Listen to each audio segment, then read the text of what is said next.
Halo sahabat, tahu nggak sih budidaya belut ternyata bisa dilakukan tanpa lumpur? Sangat mudah loh, simak informasinya berikut ini ya. Tapi sebelum video semakin berlanjut, klik dulu tombol loncengnya supaya kalian gak ketinggalan info baru dari channel ini.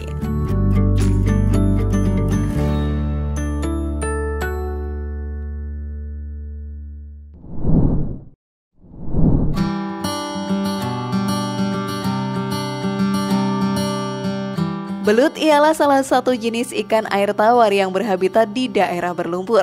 Meski begitu, budidaya belut ternyata bisa dilakukan tanpa menggunakan lumpur. Yups, cukup dengan media air jernih. Ini menjadi kabar baik bagi yang akan membudidayakan belut.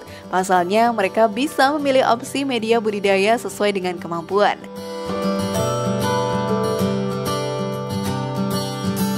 Jika pada media lumpur, pembudidaya harus membuat lapisan media dengan campuran bahan tertentu. Meski sekaligus bisa menjadi sumber pakan alami bagi belut, namun pembuatan media lumpur cukup memerlukan waktu. Sedangkan pada media air, pembudidaya hanya perlu melakukan monitoring air secara berkala. Budidaya belut tanpa lumpur ini bisa menggunakan jenis kolam terpal atau kolam beton. Yang terpenting adalah ketersediaan sirkulasi pada kolam yang menjadi bagian dari monitoring kualitas airnya. Sirkulasi yang baik bisa menunjang kestabilan oksigen dalam air serta membuat air selalu jernih. Perlu diingat bahwa belut mengeluarkan lendir yang bisa mengganggu kondisi pH dalam air. Sehingga saat pH berada di ambang batas 7, maka perlu dinetralkan kembali melalui sirkulasi atau penggantian air. Itulah hal-hal dasar yang penting diketahui terlebih dahulu ya sahabat, sebelum budidaya belut dengan media air jernih.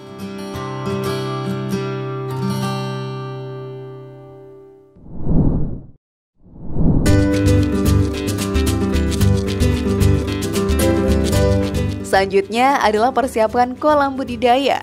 Idealnya, pembudidaya perlu menyiapkan kolam utama serta beberapa kolam cadangan. Ini berfungsi untuk kolam penampung belut-belut yang tidak lolos dari tahap penyortiran. Sehingga belut yang memiliki pertumbuhan lambat tidak diserang oleh belut yang berukuran lebih besar. Dengan melakukan pengelompokan belut sesuai ukurannya, dapat mempertahankan populasi belut yang dibudidayakan. Tahap penyortiran pada masa budidaya 3-4 bulan bisa dilakukan sebanyak 2-3 kali sortir, atau juga bisa sekaligus dilakukan saat penggantian air selama 3 minggu sekali. Dalam menentukan pemilihan bibit, pembudidaya bisa menyesuaikan dengan keinginan masa budidayanya. Umumnya, pembudidaya banyak memilih masa budidaya yang relatif singkat, yakni 3-4 bulan. Dengan masa budidaya tersebut, maka bibit yang dipilih setidaknya berukuran 7-10 cm. Pada kolam air jernih, penebaran belut bisa mencapai 70 hingga 100 ekor per meter persegi.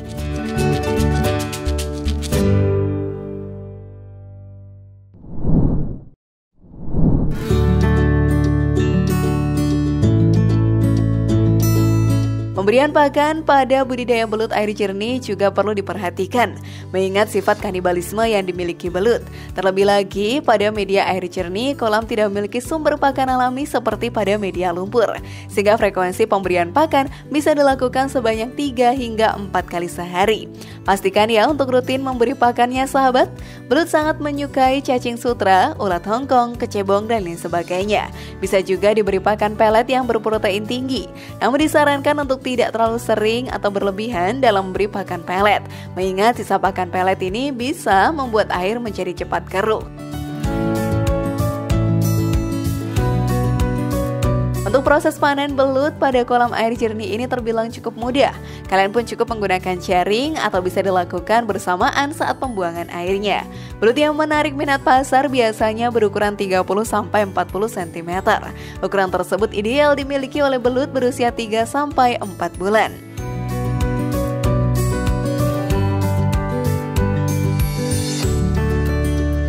Gimana sahabat, sangat mudah bukan? Share pendapat menarik kalian di kolom komentar ya. Mari bangun Suksespedia dengan cara klik tombol subscribe, like, share, dan aktifkan tombol loncengnya. Sampai jumpa di video berikutnya.